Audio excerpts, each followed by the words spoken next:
Olá, meu nome é Jean Matheus, eu faço parte do grupo 9. Nosso tema é Engenharia de Sustentabilidade. Eu vou falar um pouco sobre o que seria engenheiro de produção ou engenharia de produção. O engenheiro de produção ele é responsável por garantir a eficiência dos processos produtivos, seja numa fábrica, seja num escritório de RH, seja numa bolsa de valores.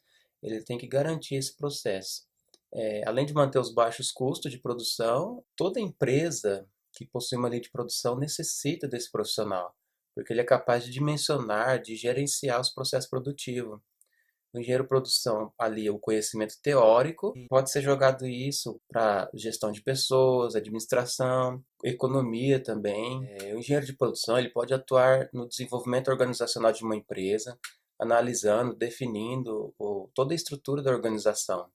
Além disso, ele pode trabalhar gerenciando a vida financeira da empresa, seus custos, se os seus recursos estão sendo aplicados da melhor maneira possível, para que a empresa possa ter um retorno garantido e uma boa lucratividade. A engenharia de produção ela está em grande desenvolvimento dentro do mercado, né, porque ele atinge um leque muito grande, desde a parte econômica, organizacional, gestão de pessoas, própria produção, chão de fábrica. Ela tem bastante crescimento. Eu vou falar um pouco sobre também as nossas sub-áreas, né? Porque como o nosso trabalho é sobre a sustentabilidade, engenharia de sustentabilidade, então preciso falar sobre o que é baseado.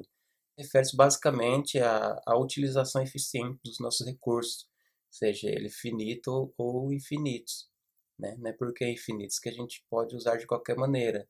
Tem que ter uma regularização sobre isso. A gente tem que saber o processo que ele é produzido, como ele é feito, a destinação adequada para esse resíduo, para esse rejeito que foi, né, descartado, tratar o efluente, a implementação de sistemas de gestão ambiental e responsabilidade social. Então, a engenharia de sustentabilidade ela engloba todos esses valores que eu acabei de falar. As nossas sub-áreas, elas são divididas em 7, eu vou citar elas para vocês, começando pela gestão ambiental, que engloba, né, engenharia de sustentabilidade nada mais é do que você aplicar recursos renováveis no seu processo, com o menor impacto ambiental possível, o melhor impacto social possível. Então, em primeiro lugar, a gestão ambiental, seguido do sistema de gestão ambiental e certificação, porque muitas empresas, quando vai contratar outra empresa, ela quer saber qual que é a base dessa empresa, se ela tem bastante certificado, se não tem, se ela é reconhecida naquilo que faz, antes de contratá-la. A outra parte seria gestão de recursos naturais e energéticos, gestão de efluentes e resíduos industriais, produção mais limpa e ecoeficiência, responsabilidade social e, por fim, o desenvolvimento sustentável. Então, com todas as diretrizes que englobam a engenharia de sustentabilidade, nós fomos designados a fazer uma entrevista com o engenheiro de produção que trabalhasse, que tenha um projeto voltado à área de sustentabilidade. Então, com base nisso, através de pesquisas, eu consegui um engenheiro de produção, trabalha numa empresa que transforma madeira em celulose, e vocês vão ver a seguir a entrevista que eu tive com ele. Foi uma entrevista muito produtiva, aprendi muita coisa, acredito que quem assistir também vai alavancar um bom conhecimento disso. Espero que vocês gostem. O nosso entrevistado é o engenheiro Célio Molinari, ele é de Três Lagoas, trabalha numa empresa de celulose lá. Ele vai contar um pouquinho para a gente sobre o que ele entende sobre sustentabilidade, o que ele acha do futuro da sustentabilidade, da engenharia. Vai contar um pouco do dia a dia dele na indústria e passar algumas considerações para a gente. Espero que vocês gostem. Fique agora com a entrevista com o Célio Molinari, explicando um pouco sobre o seu dia a dia. Pessoal, hoje eu estou aqui com o engenheiro Célio. Ele vai apresentar para a gente um pouco, falar o nome dele, profissão, área de atuação. Tudo bem, Célio? Como você tá? Oi, Jean. Tudo bem, cara, com você? Boa tarde, pessoal. Meu nome é Célio Molinari. Eu trabalho numa empresa de celulose aqui em Três Lagoas. Eu sou formado em Engenharia de Produção pela UFMS, aqui em Três Lagoas também. Fiz meu estágio lá nessa empresa e fui efetivado. Hoje trabalho na parte de produção da fábrica, produção, processo, na área de utilidades. E a nossa fábrica toda, todas as áreas, elas envolvem projetos, e nesses projetos, na maioria deles, tem que haver algo sobre sustentabilidade, algo sustentável, né? E o que a gente entende sobre a sustentabilidade, que é a gente não usar os recursos finitos, né? Então, hoje a gente tem diversos recursos que que são derivados de petróleo, e a gente não usa esses recursos a não ser algum desvio, algum distúrbio no nosso processo. Hoje a gente usa recursos renováveis para a gente gerar energia, tratar os resíduos gerados na nossa área, a gente também utiliza como um recurso renovável. Então, pessoal, aqui na nossa área, cara, e na área de utilidades, ela é a que tem mais frente com o meio ambiente. Um dos nossos projetos é a queima de um dos nossos recursos renováveis, que é o lodo, que a gente gera no processo de tratamento de efluente. E esse lodo, ele antigamente era enviado para aterro. Então, a gente achou alternativas para a gente queimar esse lodo gerado no processo. Para vocês terem uma ideia, no nosso processo de tratamento de efluente, ele existe porque a empresa capta a água do rio, usa no processo de fabricação de celulose e depois devolve para o rio. Só que a gente não pode devolver esse efluente. No nosso efluente tem uma toxicidade alta, tem parâmetros que a gente precisa ser seguido, tem demandas químicas de oxigênio, demandas biológicas de oxigênio, que são matéria orgânica, a gente tem sais, então assim, tem todo um parâmetro que a gente controla, a gente monitora e controla, que a gente não pode jogar para o rio. A gente utiliza uma tecnologia chamada lodo ativado, e isso aí, o que acontece? A formação de um lodo no processo de tratamento de efluente, esse lodo consome toda essa carga orgânica, essa carga inorgânica, essas toxicidades, então ele absorve isso e ele envelhece, e aí ele trata o nosso efluente, ele absorveu essa carga, nosso efluente fica limpo. E quando ele fica velho demais, a gente tem que descartar, porque ele perde a eficiência de tratar o efluente, então a gente descarta. E quando a gente vai descartar isso, retira do nosso processo, a gente enviava para aterro, e hoje a gente queima as nossas caldeiras. A gente gera vapor, e com o vapor a gente consegue gerar energia, e gerando energia a gente abastece a fábrica com essa energia, e ainda o restante que sobra de energia a gente vende. Então a gente também é autossustentável. Não só esse projeto, tem outros diversos. O nosso combustível principal, ele vem das florestas, ele é casca de madeira, que é chamado de biomassa. Então assim, casca de madeira que não utiliza no processo, queima na nossa caldeira também. E a gente queimando na nossa caldeira, a gente está deixando de usar combustíveis derivados de petróleo e gerando energia com isso. Sem falar que, além de gerar energia, a gente deixa de consumir energia de outros lugares. Deixa de consumir, por exemplo, combustível de uma termoelétrica, que usa derivados de petróleo, que às vezes usa carvão, usa óleo. É claro que tem todo um trabalho frente a isso, porque você tem que ter todo um controle da sua caldeira. Não é fácil você queimar um lodo, então tem todo um controle de ar, toda uma atmosfera que você tem que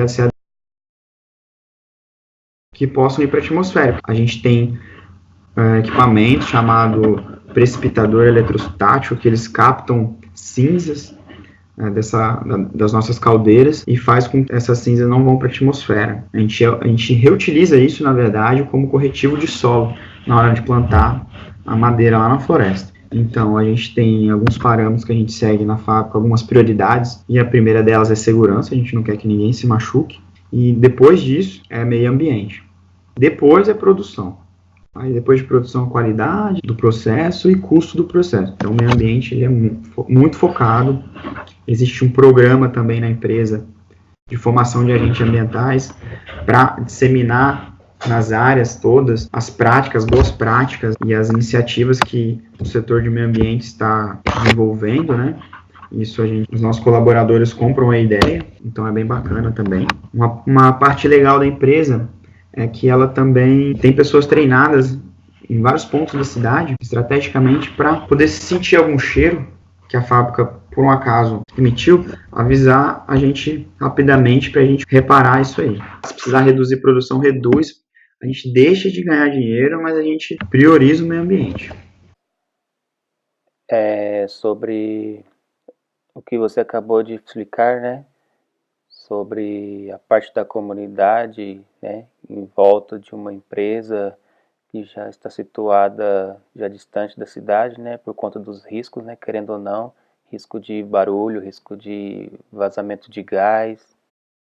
O que você acha sobre os desafios da profissão? Sobre esses desafios, o que eu enxergo hoje, algo que é bem assim, que a gente vem trabalhando bastante, é o chamado fechamento de circuito. A gente capta a água do rio e devolve como efluente. A gente tem uma perda no processo aí de 5% mais ou menos, mas a maioria do que a gente capta, a gente devolve. E a gente capta, a gente devolve no rio num ponto em que o sentido do rio vai para onde a gente capta a água. Então, se eu devolver um efluente ruim, eu capto uma água ruim. Então, assim, fechamento de circuito significa, em vez de eu devolver esse efluente para o rio, eu tratar esse efluente novamente e usar como água. Então, assim, isso é um desafio. Além de ser caro, existem diversos outros problemas que podem ocorrer, porque você vai concentrando alguns sais, algumas coisas que podem causar problemas aí para o processo. Mas há sim estudos, porque a ideia é sempre, a gente tem metas, nossas metas anuais que impactam diretamente na nossa participação de lucros na empresa. Captação de água, a gente precisa reduzir o máximo a captação de água. Então a gente está sempre reduzindo captação de água, emissão atmosférica, geração de lodo. É um desafio muito grande na nossa área a gente fechar esse circuito. É só captar, entendeu? A gente vai captar um pouco de água e o restante a gente usa.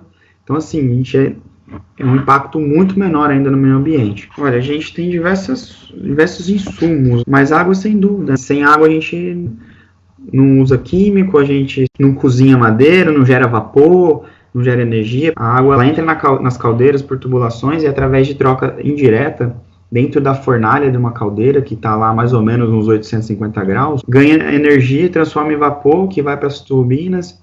Aquela energia térmica transforma em energia mecânica, e a energia mecânica da turbina está ligado num gerador que transforma em energia elétrica e aí distribui para toda a fábrica e vende o restante. Se a gente não tratar aquele efluente que a gente está jogando no rio com toxicidade alta, o peixe que vive no rio vai ser contaminado, um boi que está bebendo água do rio vai ser contaminado, e depois nós seres humanos vamos comer aquele boi, vamos comer aquele peixe, vamos trazer doenças pra gente, que são toxinas, pode dar até câncer. Então assim, é primordial tratar aquele efluente. O que você acha do futuro da engenharia no ramo da sustentabilidade? Tá. Bom, sobre o futuro da engenharia nesse ramo, na nossa empresa eu enxergo da seguinte forma: a gente tem uma área da empresa chamada área de engenharia mesmo. O dinheiro que a empresa disponibiliza, né, que é chamado de CAPEX, para projetos de segurança, de processo, projetos para melhorar a produção, melhorar o processo, mas todos eles, cara, tem que ter um foco sustentável. A empresa ela não visa só o lucro, né? Então, assim, tudo que a gente faz, a gente foca em sustentabilidade, sim, porque é a nossa imagem, né? A nossa imagem ela é vendida lá fora. Nossos principais clientes, eles são da Ásia, da Europa, eles exigem certificações, e é isso que eu acho que é o futuro da engenharia na sustentabilidade. Todo projeto que for ser feito, o como a gente agir, tem que estar sempre pensando em algo sustentável, não há mais. Legal, acho que ficou bem explicado aí pro pessoal, né? Então, Célia, eu queria te agradecer mais uma vez, né, pelo apoio aí, pela disponibilidade, e estamos de porta aberta. Quer dar mais uma palavrinha aí pro pessoal, agradecimento? Bom, pessoal, agradecer vocês também, né, pela oportunidade de estar falando um pouquinho aqui da companhia, né, e assim, nós estamos abertos a visitas, né? A gente tem um canal uma área chamada comunicação, que ela promove essas visitas, e o Jean também tem o meu contato. Se precisarem, podem entrar em contato, me chama no LinkedIn. E a gente também tem alguns programas aí de estágio, né? A nossa companhia tem programas de estágio, programas trainee, que são programas muito robustos, a empresa valoriza ali o estagiário, o trainee, né? Eles, desde quando entram já começam fazendo projetos e é bem bacana, né? A gente tem todo um apoio de todos da companhia, a gente valoriza bastante e fica aberto para vocês se inscreverem, né? Se tiverem interesse, pesquisar um pouquinho sobre esse ramo aí de celulose, tá ok? Aí, obrigado a todos. Isso aí, uma ótima tarde.